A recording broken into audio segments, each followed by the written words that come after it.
तो कोई सवाल नहीं है, आगे चलते हैं हम। रजा खान अपनी स्क्रीन बंद कर दें यार।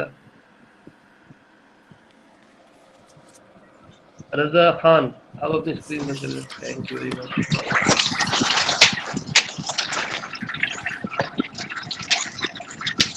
साजिद उफाद अपने माइक बंद कर लें। साजिद बशर, उफाद हयात। अच्छा जी, आज का जो लेक्चर है बड़ा इंपॉर्टेंट है इस हवाले से, ताकि आपको आज के जितने माइक्रो प्रोसेसर आप यूज कर रहे हैं कंप्यूटर के अंदर, उसका जो फादर है आज का टॉपिक वो है। आपके पास इस टाइम के पास आप में से जिसके पास लैपटॉप है, तो आजकल जितने लैपटॉप भी हैं उनके लिए जो भी प्रोसेसर लगा हुआ है, उनका जो वालिद साहब है, उनका जो पीर साहब है, वो आज का हमारा टॉपिक है। तो ये लेक्चर बड़ा इंपॉर्टेंट है। आपने अपने कंप्यूटर में काफी प्रोग्राम्स देखे होंगे, मैं अभी आपको दिखाया। ये देखें जनाब, ये वाला,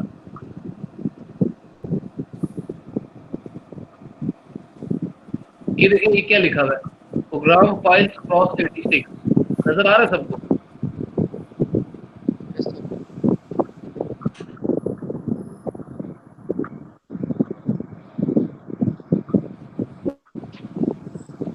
hello, ji sir.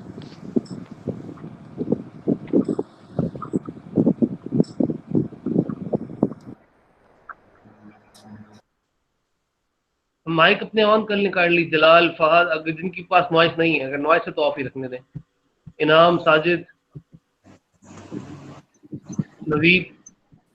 Ji sir, on है सर। यस बस सर, ठीक आने है। सर। आप ये नजर आ रहा है, ये देखें प्रोग्राम फाइल्स क्रॉस 86। हाँ बिल्कुल सर, नजर आ रहा है। बिल्कुल यही आज का टॉपिक हमारा है। जो 86 का मतलब है अभी तक आपको शायद ना पता हो, ये 86 बेसिकली रिप्रेजेंट करता है ये 86 वाला। आपका प्रोसेसर जितना भी फास्ट होगा, उसका जो वालिद साहब होगा वही प्रोसेसर है। जो हमारा आज का टॉपिक है उसको स्टार्ट करते हैं। History of 8086 micro processor. Basically 16 bit micro processor है जो कि इंटेल ने डिजाइन किया था 1976 से लेकर 1978 के मिड तक, क्योंकि इसमें ग्रोथ होती रहती है।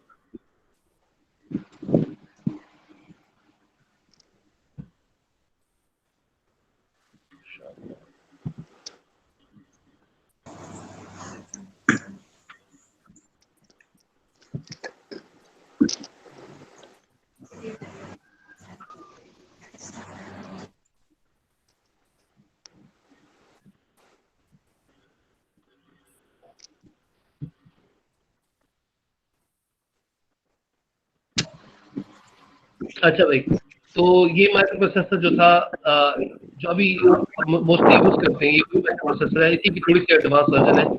और 1979 में इसकी भी एक एडवांस वर्जन शो की मतलब तारीफ कराई गई, बोला थी 8088। इंटेल ही का था 8088। और यही माइक्रो प्रोसेसर यहाँ पे मैंने लिखा है, जो ये आप क्रॉस 86 आर्किटेक्चर देखते हैं, वो बेसिकली इसी वजह से ही आया है और इसी के सारे नस्लों में से है। हमारे पास जितने भी आजकल प्रोसेसर है, सबकी जो नस्ल है वो इसी से चली आ रही है, 86 के नीचे से।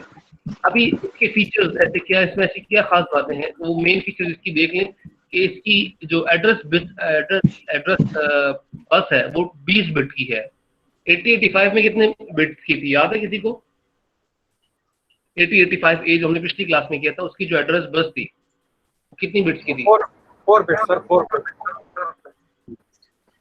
सोच लेंगे आप। 16 की नहीं थी 16 था सर, 16 थी सर। जी जी साजिद, बिल्कुल सही है आपका जवाब। साजिद 16 बिट की थी। अच्छा, वो तो हमने याद करें 2 पावर 16 की बातें कर रहे थे, 2 पावर 16, 2 पावर 16, 2 पावर 16। तो यहाँ पे वो 2 पावर 16 से 2 पावर 20 चली गई है। आप चेक करें कितनी ज्यादा इसमें इन्हांसमेंट आ गई होगी, सोचें आप। तो इसी वजह से इसकी जो मेमोरी लोकेशंस है वो तकरीबन 1 MB तक चली जाती हैं। और जो इसकी इनपुट आउटपुट पोर्ट्स है, उसके साथ आप 64,000 चीजें कनेक्ट कर सकते हैं। 64,000 डिफरेंट चीजें कनेक्ट कर सकते हैं। और इसके अंदर जो बिट रजिस्टर्स होते हैं वो 16 बिट रजिस्टर्स। मैंने आपको लास्ट क्लास में 8085 का बताया था गालिबन 8। तो यहाँ पे आप देखें 16 बिट हो गया, रजिस्टर की साइज भी डबल हो गया है। जहाँ पे आपने बेसिकली स्टोर करना होता है अपना 1 या 0 को फ्लिप फ्लॉप के अंदर, याद होगा वो जो डी फ्लिप फ्लॉप हमने पढ़े थे, उसके अंदर आप एक बिट स्टोर कर सकते हैं और रजिस्टर के अंदर 8 होते हैं मैक्सिमम। इसमें रजिस्टर के अंदर 16 बिट्स आप स्टोर कर सकते हैं। ठीक हो गया। और यहाँ पे इसी तरह मल्टीप्लेक्सिंग की वो भी बढ़ गई, उसमें हमने 7 और 7 को मल्टीप्लेक्स किया था। यहाँ पे आप देखें 15 को तकरीबन 15 और 3 को मल्टीप्लेक्स करें तो मल्टीप्लेक्सिंग की वो भी बढ़ गई है, रेंज भी बढ़ गई है। अच्छा, ये आखिरी जो पॉइंट है, it can prefetch up to 6 instruction queues bytes from the memory and queues them in order to speed up the instruction. अब ये क्यू क्या चीज है, जो यहाँ पे लिखा है ये वाला क्यू, QUEUES।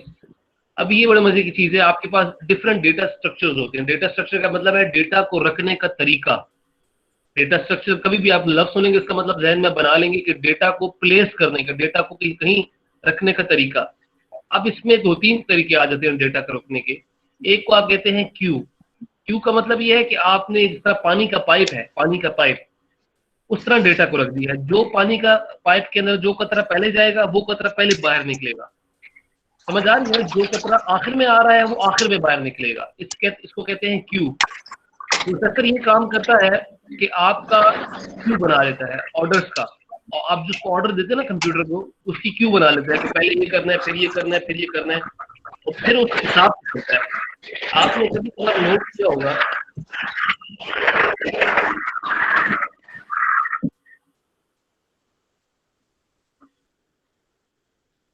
आपने कभी कभार ये चीज नोट की होगी कि आपका लैपटॉप या मोबाइल आमतौर पे, हम लैपटॉप छोड़ते मोबाइल सब इस्तेमाल करते हैं, मोबाइल की बात करते हैं, मोबाइल हैंग हो जाता है और आप काफी क्लिक करते हैं, कुछ काम नहीं करता, फिर आप छोड़ के रख देते हैं इसको गुस्से में आके, फिर एकदम से वो सारे काम 1 बाय 1 करना शुरू करते हैं, ऊपर नीचे दाएं बाएं। इसी तरह लैपटॉप में भी होता है, कभी कभार आपका लैपटॉप वगैरह हैंग हो जाता है तो आप उसमें इंटर मारते हो, फिर जोर जोर से उसको मुक्के मारते हैं और फिर उसके बाद उसको साइड पे करके रख देते हैं।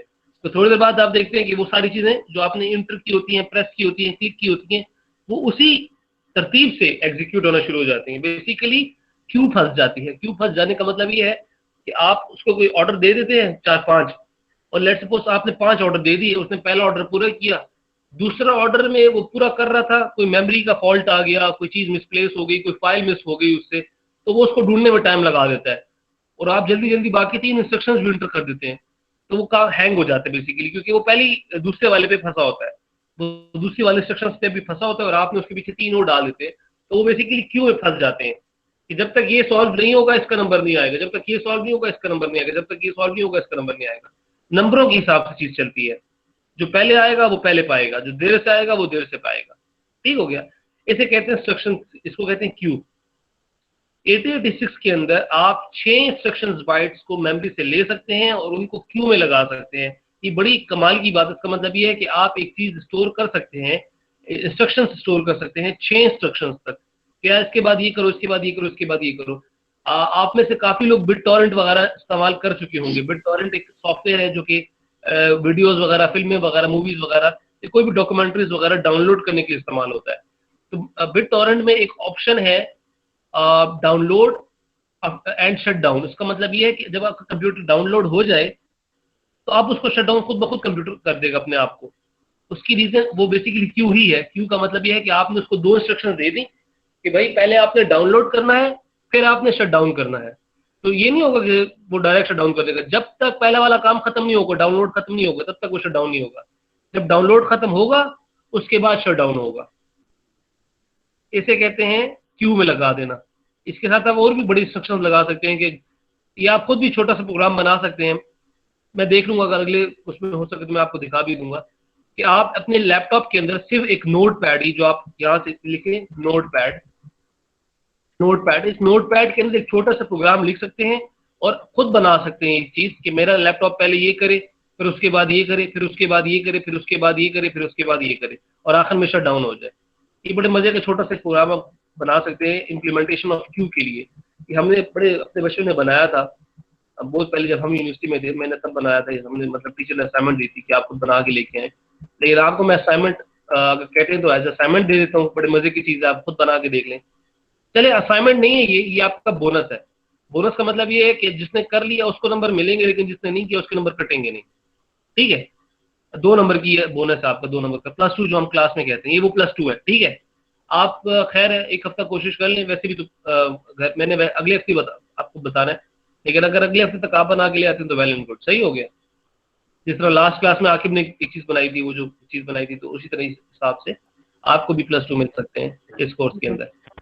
एक छोटा सा, एक तकरीबन 15 लाइनों का, 10 लाइनों का एक छोटा सा HTML कोड मिल जाएगा आपको।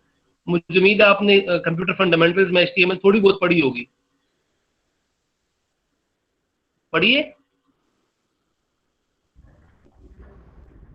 नवीद और साजिद बताइए मुझे। टच भी नहीं किया।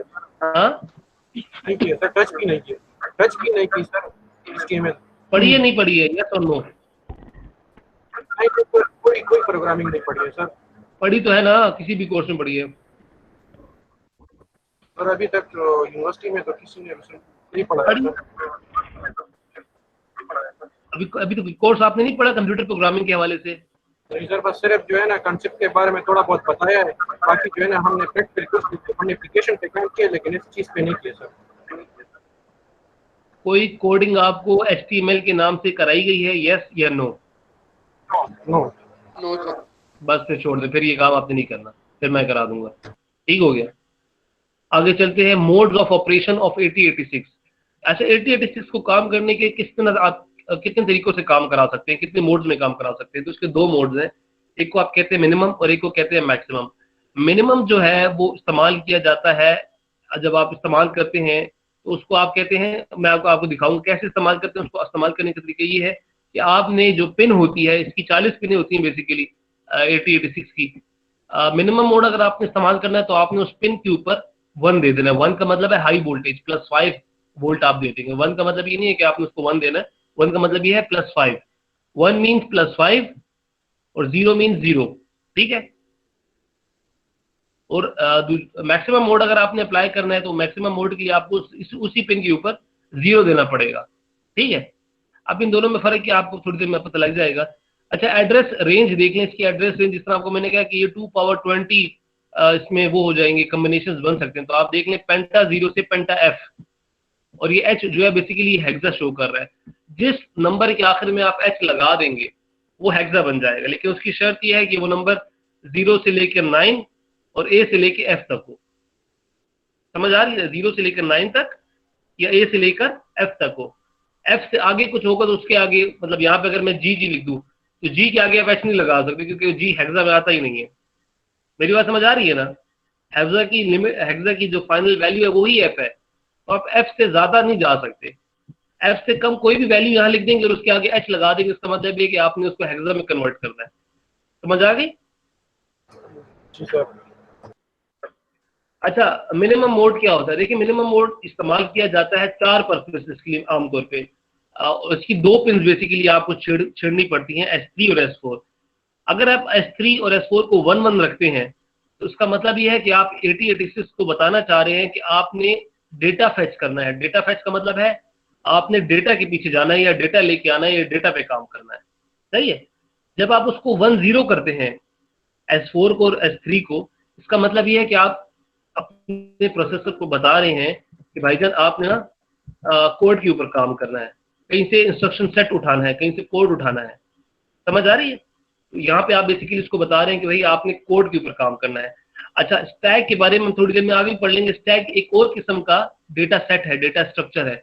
जिस तरह मैंने आपको बताया कि आपने क्यू में फर्स्ट इन जो आएगा वो फर्स्ट आउट जाएगा, जो पहले आएगा वो पहले जाएगा।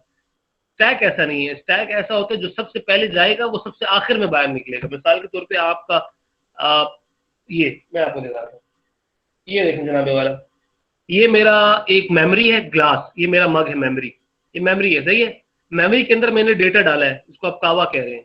ऐसा ही है, मेमोरी है, बड़ी सी मेमोरी थी जो कि खाली पड़ी हुई थी, इसके अंदर मैंने डेटा डाल दिया। डेटा डालने का मतलब ये था कि मैंने इसमें डेटा स्टोर कर दिया। अब जो डेटा इसके अंदर सबसे पहले गया है वो सबसे नीचे चला गया है, वो आप सबसे आखिर में बाहर निकलेगा। इस तरह की मेमोरी को कहते हैं स्टैक। क्या कहते हैं? मेरे कावे को नजर नहीं लगानी है, इसको बस खाली देख लें। ठीक, ये स्टैक है। स्टैक का मतलब ये जो सबसे पहले जा रहा है वो सबसे आखिर में बाहर आएगा। इसी तरीके से जो सबसे आखिर में आएगा, जो कतरा सबसे आखिर में जाएगा वो ऊपर पड़ा होगा, वो टॉप पे पड़ा होगा। ठीक हो गया। इस तरह के स्ट्रक्चर को कहते हैं स्टैक। और एक्स्ट्रा का मतलब ये है कि अगर आपने कोई और काम कराना है, आप इसके अलावा कोई और काम करा रहे हैं, तो आप उसमें एक्स्ट्रा 00 इंटर कर देंगे। फिर वो आपसे अलग पूछेगा कि भाई अब आपने एक्स्ट्रा के अंदर क्या, एक्स्ट्रा का मतलब ये नहीं है कि आप एक्स्ट्रा लिखेंगे, एक्स्ट्रा का मतलब आपने कोई और कमांड उसको देनी है अपनी मर्जी से, कोई कस्टमाइज कमांड। समझ आ रही है ना? कस्टमाइज का मतलब ये कि आपने अपने हिसाब से कुछ कराना है इसके अंदर, वो आप इससे करा सकते हैं यूजिंग 00। 00 पे जिस तरह मिसाल के तौर पे उर्दू में बात करने के लिए 1 दबाएं, इंग्लिश में बात करने के लिए 2 दबाएं, और उससे बात करने के लिए, कस्टमर से, सर्विस वाले से बात करने के लिए हमेशा 0 होता है। ऐसा ही है ना? Yes sir. ऐसा है कि नहीं? तो 0 आप हमेशा 0 दबाते हैं और जो भी मसला होता है उधर से जाके हल कराते हैं। सही है ना? तो इस तरह 0 भी आप इधर लिख सकते हैं। 0 का मतलब ये है कि आप अपनी मर्जी से इसमें कोई कमांड देना चाहते हैं। समझ आ गई? Yes sir. अच्छा जी, आगे चलते हैं।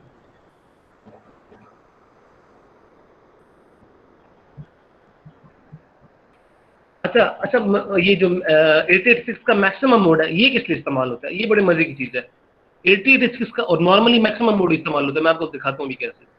886 का मैनुअल मोड, मैक्सिमम मोड ऐसे इस्तेमाल होता है कि अगर आप मल्टीपल प्रोसेसर्स, सुना होगा quad core, dual core, octa core, सुना है ना? जी सर, बिल्कुल। अभी ऑक्टा कोर का मतलब क्या है? मुझे इस चीज को, या डुअल कोर या क्वाड कोर, इसका मतलब क्या है? मतलब ऑक्टा कोर का मतलब है सर, एक प्रोसेसर 8 प्रोसेसरों का काम करता है एक टाइम पे। अच्छा, अब बस यहीं रुक जाओ। ऑक्टा कोर का मतलब ये है कि आपका जो प्रोसेसर है वो 8 प्रोसेसरों का काम कर रहा है। डुअल कोर का मतलब ये है कि प्रोसेसर जो आपका है वो दो प्रोसेसर का काम कर रहा है। अब कभी सोचें कि एक बंदा 2 का या 4 का या 8 का काम कैसे कर सकता है? तो उसके लिए आप इस्तेमाल करते हैं मैक्सिमम मोड। ये वही मैक्सिमम मोड है जो आपको टीवी में इश्तिहार में दिखाया जाता है कि मेरा क्यू मोबाइल या मेरा सैमसंग या मेरा Huawei quad core, dual core, octa core. सही है ना? तो ये अब कैसे काम कर रहा है? ये ऐसे काम करता है कि आपका जो मैक्सिमम मोड है वो अपने लिए चीजें शेयर कर लेते हैं। शेयर का मतलब ये है कि मैं भी इस टाइम पे बेड पे बैठा हुआ हूँ और आपके साथ क्लास ले रहा हूँ। सही है? मैंने एग्जांपल उसमें लेक्चर में भी लिया, अगर आपने लेक्चर मेरे ख्याल से नहीं देखा मेजॉरिटी लड़कों ने।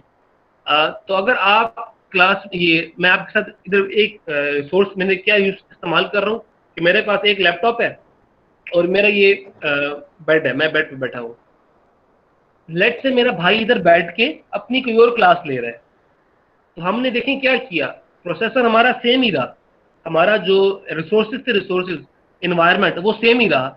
हम उस पर डबल काम करना शुरू कर दिया, और डबल काम ऐसे शुरू कर दी कि हम दोनों के काम में कोई चीज कॉमन नहीं है। मैं अपनी क्लास ले रहा हूँ, वो अपनी क्लास ले रहा है, तो आप हमारे रिसोर्सेज तो सेम ही रहे। हम वही बेड इस्तेमाल कर रहे हैं, वही तकिए इस्तेमाल कर रहे हैं, वही कुशन इस्तेमाल कर रहे हैं, वही इंटरनेट इस्तेमाल कर रहे हैं। इंटरनेट भी सेम है हम सबका, इन्वायरमेंट हमारा सेम है। लेकिन हमने देखें यहाँ क्या लिखा हुआ है, कुछ रिसोर्सेज हमने शेयर कर लिए हैं जो कि हमारे पास कॉमन थे। इसी तरीके से जब आपके पास मल्टीपल ऑक्टा, डुआ, जितने भी क्वाड कोर, जितने भी प्रोसेसर लाइन से आ जाते हैं ना, ये जो मल्टीपल आ जाते हैं, वो अलग अलग काम कर रहे होते हैं लेकिन उनके रिसोर्सेज सेम होते हैं। रिसोर्सेज सेम होते हैं। समझ आ रही है ना?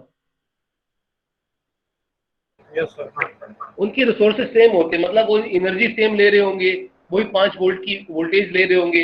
हो सकता है करंट में भी थोड़ा बहुत ज्यादा डिफरेंस ना हो सकता है कि और चीजें जो इसकी एनवायरनमेंट है वो भी सेम हो, लेकिन वो मल्टीपल काम कर रहे हैं। काम उनका सेम नहीं होगा, काम उनका डिफरेंट ही होगा, फंक्शन उनके डिफरेंट ही होंगे, वो डिफरेंट काम कर रहे होंगे, लेकिन उनके जो रिसोर्सेज होंगे वो सेम होंगे। वहां पे आप यूज करते हैं मैक्सिमम मोड। एक मिनट रुकिए, मैं पंखा जरा लगा दूं, मुझे गर्मी बहुत सप्लाई। ये पेन डायग्राम आप देखें जरा, मैं भी आता हूँ।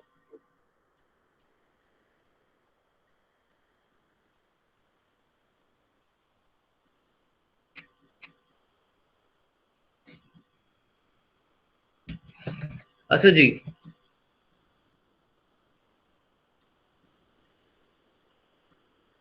तो पिन डायग्राम आप देख लें कि हमारे पास वीसीसी से चीज स्टार्ट हुई है। यहाँ से आप हाई वोल्टेज देंगे, यहाँ से आप ग्राउंड देंगे, यहाँ भी आप ग्राउंड दे सकते हैं।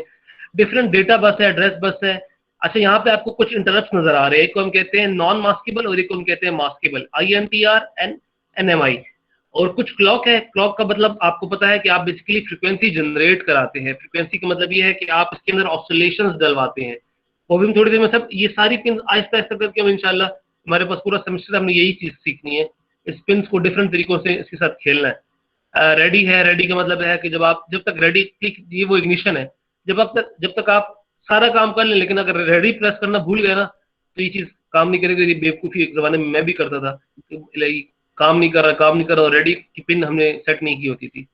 तो रिसेट पिन है, रिसेट पिन का मतलब ये कि अगर आपने अपना प्रोसेसर को रिसेट करना है, बिल्कुल रिसेट कर देना है, डिफॉल्ट पे ले जाना है, तो आप रिसेट की पिन हाई कर देंगे। अभी आपको वन बाय वन सब कुछ दिखाता हूँ। अच्छा, सबसे पहले बात करते हैं इंटरप्ट की। इंटरप्ट क्या होते हैं? इंटरप्ट का मतलब ये है कि आपने सुना होगा मुदाखलत, कि मेरे काम में मुदाखलत दे रहा है या कोई मेरे काम में टांग लड़ा रहा है, मुझे इंटरप्ट कर रहा है, तो इसको कहते हैं इंटरप्ट करना। अब इंटरप्ट दो किस्म के हैं AT86 के अंदर, एक को हम कहते हैं मास्केबल, एक को कहते हैं नॉन मास्केबल। मास्केबल जो होता है वो बेसिकली हार्डवेयर इनपुट इंटरप्ट होता है। इसका मतलब ये है कि आपको बाय फोर्स पिन का इस्तेमाल करके उसकी पिन को रिसेट करना पड़ता है। आप उसकी पिन के ऊपर, वो जो पिन है उसके ऊपर आप हाई वोल्ट देते हैं तो वो कर देता है, जो जितने प्रोसेस चले उनको रोक देता है, स्टॉप कर देता है, इंटरप्ट कर देता है। और इसको आप एक और तरीके से भी इस्तेमाल कर सकते हैं यूजिंग STI/SLI, ये CLI हम देखेंगे इंशाल्लाह, सॉफ्टवेयर का तरीका है। और एक और तरीका है फ्लैग रजिस्टर के थ्रू। अब फ्लैग रजिस्टर भी आगे हम देखेंगे, लेकिन वन बाय वन हम सबको जा रहे हैं। तो INTR जो है फिलहाल यहाँ तक समझ लें आप कि ये हार्डवेयर इंटरप्ट है। हार्डवेयर का मतलब ये है कि आप उसको बाय फोर्स मैनुअली जाके या ऑटोमेटिक तरीके से भी आप कर सकते हैं, कहीं से 5 वोल्ट ला के इसको दे दें, कहीं और से 5 वोल्ट ला के इसको दे दें, लेकिन इसको आपको इनपुट देनी पड़ेगी, इसको ऑपरेट करने के लिए, इसको इनिशियलाइज करने के लिए, इसको जगाने के लिए। वो मरीज को जगाने के लिए वो करते हैं ना, झटके बिजली के देते हैं, तो ये वही झटका है, आपको देना पड़ेगा। समझ आ रही है? Yes sir. अगला है NMI मतलब नॉन मास्केबल इनपुट।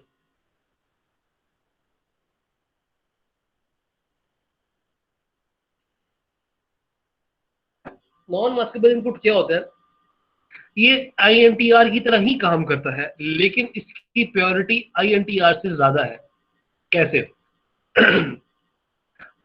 मैंने बताया कि मेरे पास मल्टीपल प्रोसेसर्स लगे हुए हैं, जो हमने octa core, quad core, dual core की बात की। 2 प्रोसेसर काम कर रहे हैं, मतलब लेट्स सपोज डुअल कोर है, एक प्रोसेसर डबल काम कर रहा है using maximum mode, resources share करके उस पर काम कर रहा है। अब मतलब इसको जहन में बना ले कि 2 प्रोसेसर बैठे हुए जो अलग अलग काम कर रहे हैं। एक प्रोसेसर कहता है कि भाई मैंने उसको स्टॉप करना है, अपने जो प्रोसेस है उसको स्टॉप करना है, ठीक है। तो दूसरा कह रहा है कि नहीं मैंने स्टॉप करना है। दोनों स्टॉप करना चाह रहे हैं अपने मकसद के लिए। तो किसकी इनपुट काउंट होगी? मिसाल के तौर पे किसकी बात मानेगा? ये जो आपका प्रोसेसर है, प्रोसेसर बेसिकली कि वो उसने डुअल काम कर रहा है। अब वो किस बंदे की बात मानेगा? मिसाल के तौर पे मैं और मेरा भाई, मैंने आपको बताया हम बेड पे बैठे हुए हैं लेट से, और तकिया हमारे पास एक है। अब मैं कहता हूँ मुझे तकिया नहीं चाहिए, मैंने इसको बेड से उठा के नीचे फेंक दिया, और मेरा भाई कह रहा है कि मैंने भी इसको कुछ उठा के मैंने उस साइड पे रखना है। अब हम दोनों के बीच में क्लैश आ रहा है, हमारे प्रोसेसर हम दोनों में से किसकी बात मानेगा? तो जिसके पास NMI होगा, जो इसको NMI देगा, NMI मतलब नॉन मास्केबल इनपुट, ये उसकी बात मानेगा। NMI की प्रायोरिटी INTR से ज्यादा होती है। मिसाल के तौर पे अगर आपने INTR अप्लाई किया और उसके बाद NMI अप्लाई किया, बेशक आपने INTR पहले अप्लाई किया होगा, लेकिन NMI की उसकी प्रायोरिटी ज्यादा है, बात NMI की मानी जाएगी, INTR की नहीं मानी जाएगी। मेरी बात समझ आ रही है ना? दोनों का काम यही होगा कि उन्हें चीज रोकनी है, लेकिन INTR के कहने पे नहीं रुकेगी, NMI के कहने पे रुक जाएगी। सही समझ आ रही है ना?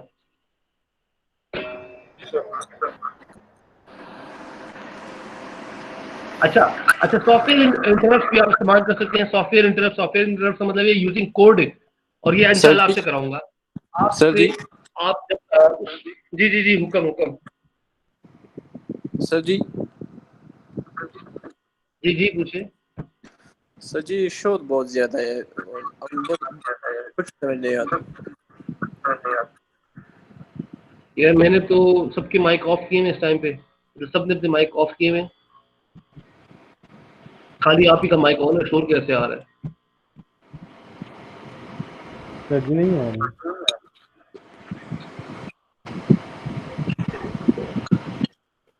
साजिद बशर आप ही शोर आ रहा है इसके अंदर, काइंडली माइक म्यूट कर रहे हैं सर। ये समझ आवाज को समझ नहीं आ रही। साजिद आपका ही मसला है, आप ही का माइक से शोर आ रहा है, बाकी किसी के माइक, सारे के माइक म्यूट है, आपका माइक ओपन है और आप ही के माइक से शोर आ रहा है। सर जी इसको कहो कि हेडफोन लगा तो हेडफोन से आवाज क्लियर आएगा सर। साजिद बशर आपने हैंड फ्री लगाए हुए कि नहीं लगाए हुए? नहीं सर, एंड्स पे नहीं है मेरे। तो हैंड फ्री लगाए ना भाईजान। सर अभी तो नहीं है, कल। अच्छा चलो कल हमारी क्लास में, अगली क्लास में लगा लेना, सही है। सर जी अटेंडेंस का मसला है, हम सब कुछ हमारे अटेंडेंस का क्या मसला है? सर हम आप लगाते तो हम बार बार नंबर बताते हैं, लेकिन आपका रिस्पांस मुझे नहीं होता। नहीं अटेंडेंस यहाँ पे ऑटोमेटिक हमारा आपको नजर आ रहा होगा, ये ऑटोमेटिक सिस्टम अटेंडेंस आपकी लग रही है, सब जो क्लास में आ रहे हैं, जो क्लास से जा रहे हैं उनका टाइम नोट हो रहा है ऑटोमेटिक तरीके से। ठीक है सर, थैंक यू सर। कोई मसला नहीं है। ठीक है। अच्छा जी, सॉफ्टवेयर इंटरप्ट क्या क्या हो सकते हैं? INT हो सकता है, इंस्ट्रक्शन सेट, इसको ब्रेक पॉइंट इंटरप्ट कहते हैं। इसके 3 टाइप्स हैं, जैसे ये टाइप 3 का इंटरप्ट है। 2 टाइप ये आपने ऊपर पढ़ लिया, INTR NMI, और ये तीसरा टाइप 3 है जिसको आप INT कहते हैं। INT वो है बेसिकली ओवरफ्लो हो जाता है, इसका मतलब ये है कि जब मेमोरी फुल हो जाए, मिसाल के तौर पे ये देखें, अभी बड़े मजे की चीज है, मैंने प्रोसेसर को कहा कि मेमोरी को आपने फुल करना है, तो वो फुल करता रहेगा। अब इसको कैसे पता लगेगा कि मेमोरी फुल हो गई है? इसको कैसे पता लग जाएगा कि मेमोरी फुल हो गई है? ये तो डालता रहेगा और ये चीज गिरती जाएगी।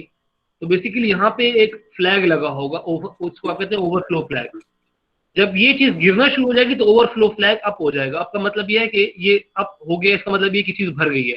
जिस तरह पानी की टैंकी होती है आपकी, जब पानी की टैंकी भर जाती है तो पानी के ऊपर आप टैंकी से बाहर पानी निकलना शुरू हो जाता है, फिर आप जाके मशीन बंद करते हैं। ऐसा ही है, ओवरफ्लो जब हो जाता है उसके बाद आप इंटरप्ट डालते हैं। ये काम आप सॉफ्टवेयर के थ्रू भी करा सकते हैं यूजिंग INT इंस्ट्रक्शन। ठीक हो गया?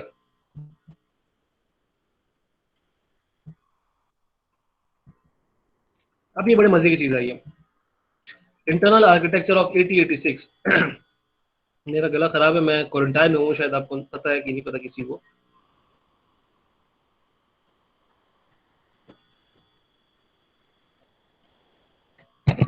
अच्छा, तो आपके पास 2 चीजें होती हैं, एक 8086 के अंदर 2 डिफरेंट पोर्शंस होते हैं। एक को आप कहते हैं BIU बस इंटरफेस यूनिट, और एक को आप कहते हैं EU एग्जीक्यूशन यूनिट। जो EU होता है इसमें मेजॉरिटी तौर पे ऑपरेशंस किए जाते हैं। ऑपरेशंस का मतलब ये OT है, ऑपरेशन थिएटर है, इसके अंदर ज्यादा ऑपरेटिव काम किए जाते हैं। और जो BIU है, जो बेसिकली बस इंटरफेस यूनिट है, वो बेसिकली स्टोरिंग का काम करता है और मैनेजमेंट के काम करता है। मैनेजमेंट का मतलब ये है कि किस पे क्या लगाना है और कब लगाना है। लगाएगा EU ही लगाएगा, EU एग्जीक्यूशन यूनिट ही लगाएगा। देखिए एग्जीक्यूशन यूनिट नाम से जाहिर है एग्जीक्यूट करेगा, ऑपरेट करेगा, काम EU करेगा, लेकिन वो काम करवाएगा कौन? BIU कराएगा, बस इंटरफेस यूनिट।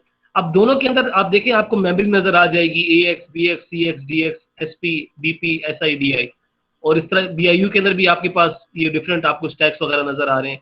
बसेस आपको दोनों तरफ नजर आएंगी, बसेस देखिए दोनों तरफ है, इधर भी बस है इंटरनल बस, उधर भी बस है एक्सटर्नल बस।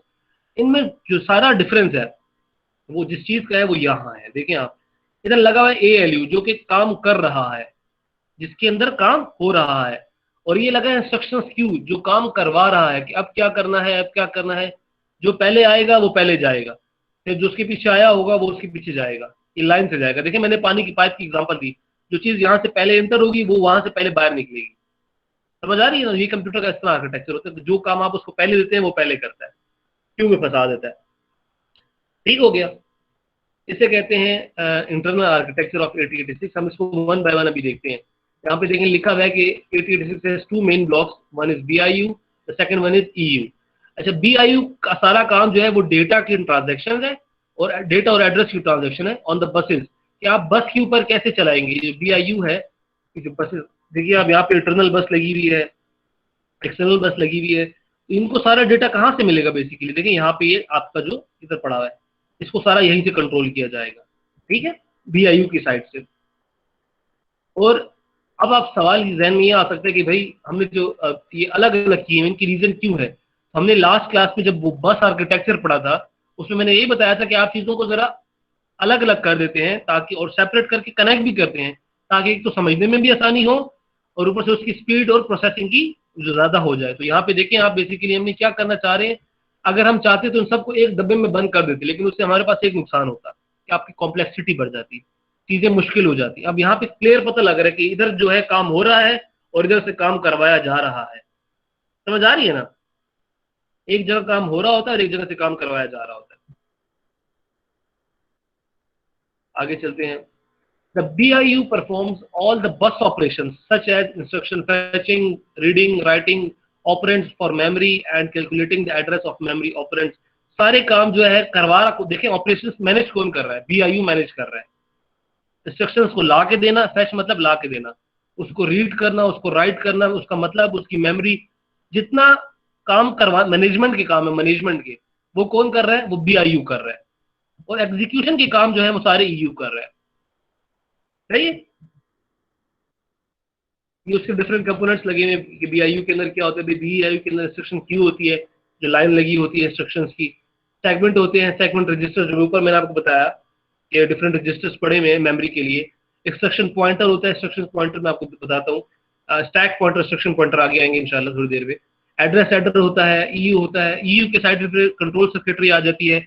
आपके जितने लॉजिक गेट्स लगे होते हैं, ऐड और नॉर वगैरह, जो आपके मेन ऑपरेशंस कर रहे होते हैं, वो सारे के सारे लगे होते हैं EU साइड पे। क्योंकि आपको मैंने कह दी कि ALU जो लगा होता है, अर्थमेटिक एंड लॉजिक यूनिट, वो लगा होता है OT में। OT का मतलब ऑपरेशन थिएटर में, वो है EU आपका ऑपरेशन थिएटर है। और सारे औजार उधर ही होंगे। औजार जो होंगे वो ऑपरेशन थिएटर के अंदर होते हैं, बाहर नहीं होते हैं, ऑपरेशन थिएटर के अंदर होंगे। आगे चलते हैं। EU हमारे पास क्या काम करता है? देखें ऊपर डायग्राम भी था, यहाँ पे दोबारा लिखा हुआ है। यहाँ से बेसिकली इंस्ट्रक्शंस लेगा BIU से। देखिए मैं आपको दिखा देता हूँ, यहाँ से देखें, ये EU जो इंस्ट्रक्शन सेट ले रहा है वो कहाँ से ले रहा है? BIU से ले रहा है। इसको एक तो लेना भी है और इसको समझना भी है। देखिए यहाँ से ये ले भी रहा है और यहाँ से दोबारा ले रहा है, और इसको समझ के उस पर देख रहा है कि इस पर क्या काम करवाना है इससे। समझ आ रही है ना? समझना भी है। देखिए एक चीज आपने लेनी भी होती है, उसको समझना भी होता है। खाली लेने से काम नहीं होता। मैं आपको भी इधर क्लास ले रहा हूँ ना, आप सिर्फ क्लास ले रहे हैं तो ये काम नहीं है। अगर आप क्लास ले भी रहे हैं और क्लास समझ भी रहे हैं, उसको इंटरप्रेट भी कर रहे हैं, डिकोड भी कर रहे हैं, तो आपका काम पूरा हो रहा है। अगर खाली आप इधर आके बैठ गए और इस तरह कान पे गाने एक कान पे गाने लगा दिए और ये दिमाग कहीं हो रहा है आपका, तो आप बेसिकली हाफ काम कर रहे हैं। हाफ काम का मतलब भी आप फेच तो कर रहे हैं, मेरे से डेटा ले तो रहे हैं, लेकिन उसको डिकोड नहीं कर रहे हैं, तो सारा डेटा गटर हो रहा है। गटर मतलब जाया। और अगर आप उसको ले भी रहे हैं, फेच भी कर रहे हैं, और उसके बाद उसको डिकोड भी कर रहे हैं, लेकिन दो काम है, एक तो आपने फेच करना है पहला काम, उसके बाद उसको डिकोड करना है। समझ आ रही है ना? तो आप पहले फेच करेंगे, उसके बाद डिकोड करेंगे, उसके बाद आप क्या करेगा? EU जनरेट कंट्रोल सिग्नल्स करेगा। इसको इस तरह समझ लें कि आपके पास मरीज OT में आ गया, आप देख रहे हैं कि यार ये मरने वाला है, इसको बिजली के झटके लगेंगे, तो आप वहां पे वो जो बिजली है वो पैदा करेंगे, वो जो मशीन पड़ी होती है वो लगाने वाली, तो आप वहां पे वो सिग्नल जनरेट करेंगे। Depending upon the instruction set and the given environment, EU decides which control signals should it generate. EU decide करेगा कि मैंने क्या चीज जनरेट करनी है। अगर किसी मरीज को इंजेक्शन की जरूरत है तो इंजेक्शन लगाया जाएगा, झटके नहीं दिए जाएंगे बिजली के। तो ये कौन डिसाइड करेगा? ये EU खुद डिसाइड करेगा कि मैंने क्या चीज जनरेट करनी है। मैंने इंजेक्शन जनरेट करना है, मैंने धमाका जनरेट करना है, मैंने दवाई जनरेट करनी है, या मैंने बिजली जनरेट करनी है मशीन को लगाने के लिए। समझ आ रही है ना? तो देखिए पहला काम हो गया फैच करना। EU के मैं काम बता रहा हूँ, नोट कर ले। पहला काम है फैच करना। आपने डेटा फैच किया, उसके बाद डेटा डिकोड किया। अब इन दोनों के बाद आपको पता लगना चाहिए कि इसका हल क्या है। उस हल के लिए आपने कंट्रोल सिग्नल जनरेट करना है। अगर टी का हल है तो टी का जनरेट करें, अगर आपकी दवाई हल है तो दवाई जनरेट करें, अगर आपका बिजली का झटका वो है हल है तो वो जनरेट करें। तो ये तीन चीजें हो गई, पहले फेच, डिकोड, उसके बाद जनरेट कंट्रोल सिग्नल्स, और आखिर में ये उसको अप्लाई कर देगा, एग्जीक्यूट इंस्ट्रक्शंस। समझ आ रही है ना? आखिर में इसने वो परफॉर्म कर देना है कि यार अब इसको हम ये अप्लाई कर देंगे। यहाँ से अगर इसने टीका जनरेट कर दिया होगा तो ये टीका लगा देगा, अगर इसने बिजली का झटका जनरेट कर दिया होगा तो बिजली का झटका लगा देगा, इसने अगर दवाई जनरेट कर दी होगी तो ये दवाई लगा देगा। समझ आ रही है ना? तो ये 4 काम बेसिकली हैं ईयू के जो मेन काम है कि फेच करना, डिकोड करना, कंट्रोल सिग्नल जनरेट करना उसके हिसाब से कि ये जो चीज मांग रहा है वो मेरे पास किधर पड़ी हुई है, ये चीजें ये लाओ सेट करो, वो जनरेट करना और आखिर में उसको लगा देना। ये 4 चीजें हैं जो ईयू परफॉर्म करता है ऑपरेशन के अंदर। डायग्राम दी हुई है नीचे, आप देख दें, वही चीजें जो ऊपर दी हुई थी वही डायग्राम है। एएलयू सबको पता है एएलयू क्या होता है। एएलयू बेसिकली रिप्रेजेंट करता है अरिथमेटिक लॉजिक यूनिट को। तो मतलब ये है कि आपके जितने ऑपरेशंस हो रहे हैं लॉजिक्स के या आपके उसके addition, subtraction, multiplication, division, square root, cube root, square, cube, जो काम आप मैथमेटिकल कराना चाह रहे हैं, जो काम आप लॉजिकल कराना चाह रहे हैं, वो सारे के सारे काम आपका एएलयू ही करेगा। और आमतौर पे आपको लॉजिक गेट्स का पता है, वो सारे काम लॉजिक गेट्स से हो जाते हैं। फुल एडर, हाफ एडर, ये चीजें आपने पढ़ी होंगी सारी, डीएलडी वगैरह में फयाज साहब ने गालिबन पढ़ाई होंगी, आपको पढ़ी नहीं है आपने?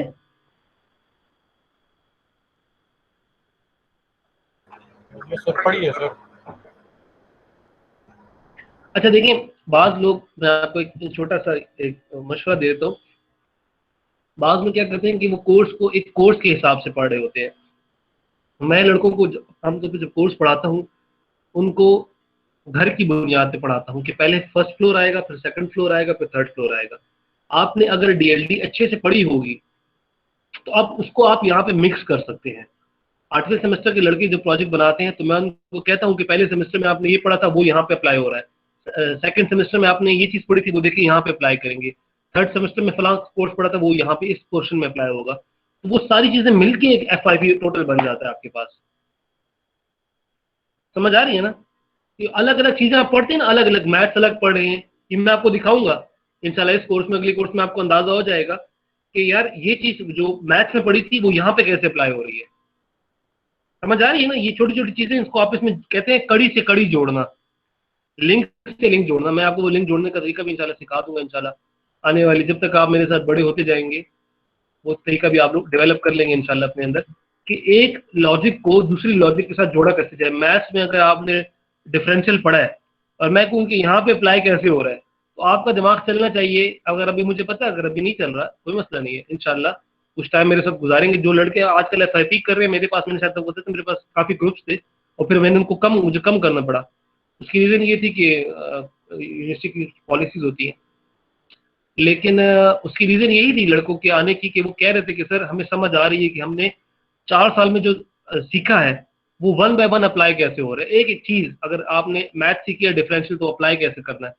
डिफरेंशियल को प्रैक्टिकल तौर पे कागज पेंसिल की बात नहीं कर रहा हूँ, मैं कहूँगा find the derivative of this, ना ना ना ना करके दिखाएं हाथ से। तो हाथ से अप्लाई कैसे करेंगे इंशाल्लाह वो आपको मैं जोड़ के दिखाऊंगा कि वो यहाँ पे, तो ये आपने अगर डीएलडी अच्छे से पढ़ी होगी ना तो यहाँ पे आप वो लॉजिक आराम से अप्लाई कर सकेंगे अरिथमेटिक लॉजिक यूनिट के अंदर।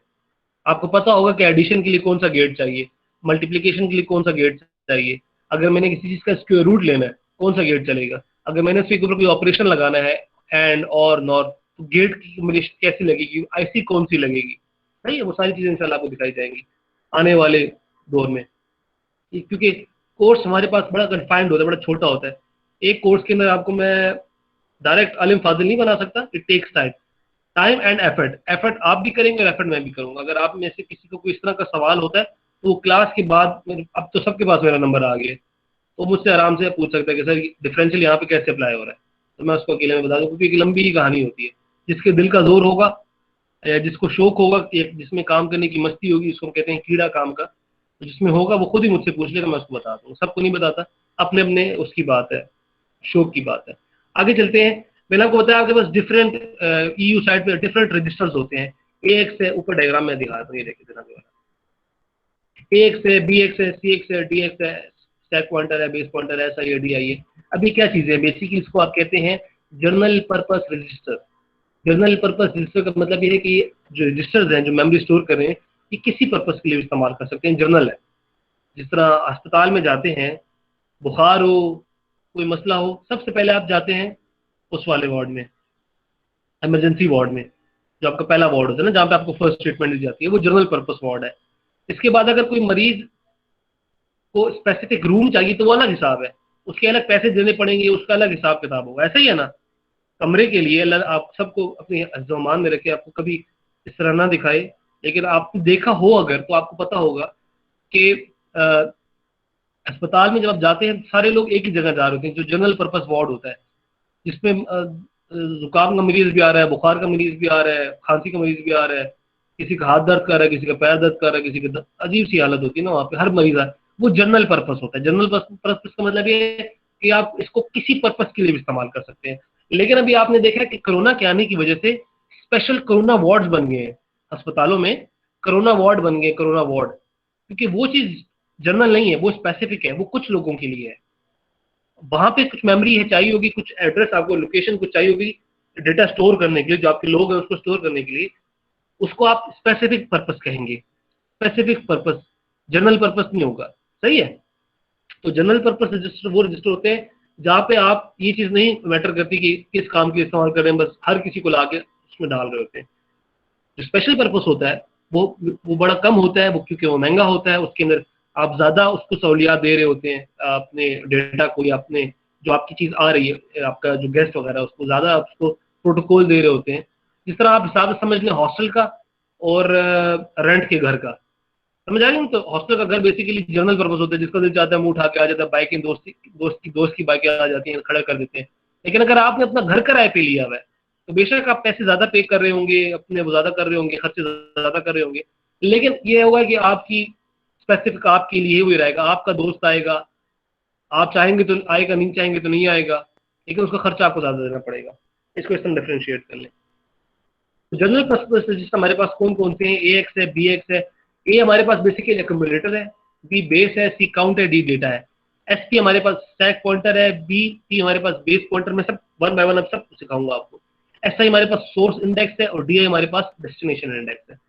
तो AX, BX, CX, BX ये देखे लिखे हैं यहाँ पे जनाब, बड़ा जबरदस्त चीज है। AX जो है फर्दर दो चीजों में डिवाइड हो जाता है, AL, AH। AX जो है, जो पहला रजिस्टर है AX वाला, उसको आप दो चीजों में डिवाइड कर लेते हैं, AL और AH। AL का मतलब यह है कि लो बाइट और AH का मतलब यह है कि हाई बाइट। ठीक है, इस तरीके से जो BX है, आप ऊपर देखिए, आप BX है तो वो भी आप डिवाइड कर रहे हैं दो के अंदर, BH high bits and low bits. C जो है वो भी आप high bits and low bits, क्योंकि 16 बिट रजिस्टर है। हमने ऊपर बात की थी पढ़े पहले इस क्लास के स्टार्ट में कि जो ये वाला प्रोसेसर है ये 16 बिट प्रोसेसर है। तो DX जो है वो भी बेसिकली दो में डिवाइड हो रहा है, 8-8 में। तो 8 बिट जो है वो हाई बाइट और लो बाइट, सही है, हाई और लो आप बेसिकली डिवाइड कर रहे हैं 8-8, 16 को डिवाइड कर रहे हैं 8-8 में। अब स्टैक पॉइंटर क्या होता है? भाई ये दो पॉइंटर और इंडेक्स सीख लें आपको। अगर अच्छा जी, मैं अभी एक मिनट एक चीज पूछ रहा हूँ सबसे, माइक सारे ऑन करें, जल्दी से माइक ऑन करें, माइक ऑन करें, सारे माइक ऑन कर लें।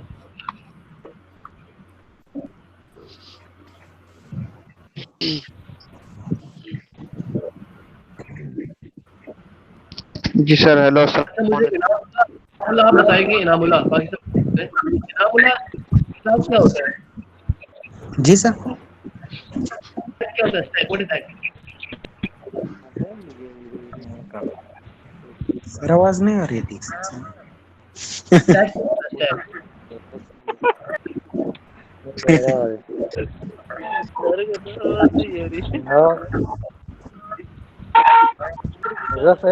इनामुल्लाह स्टैक क्या होता है? सर स्टैक क्या होता है? स्टैक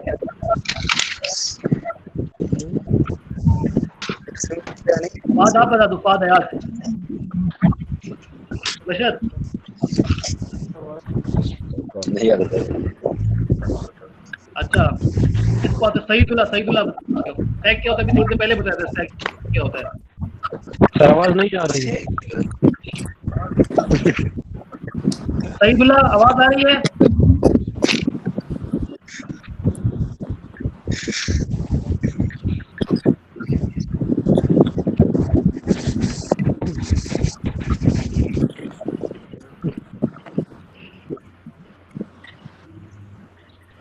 सईदुल्ला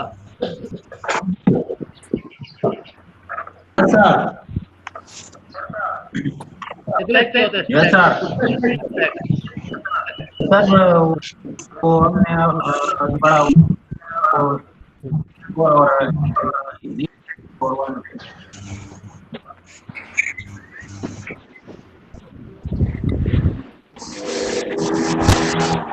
अरे छोड़ दे आपको। स्टैक मैंने बताया था मग को हाथ में पकड़ के एक ऐसा डेटा स्ट्रक्चर है कि जो चीज सबसे पहले आएगी सबसे आखिर में जाएगी।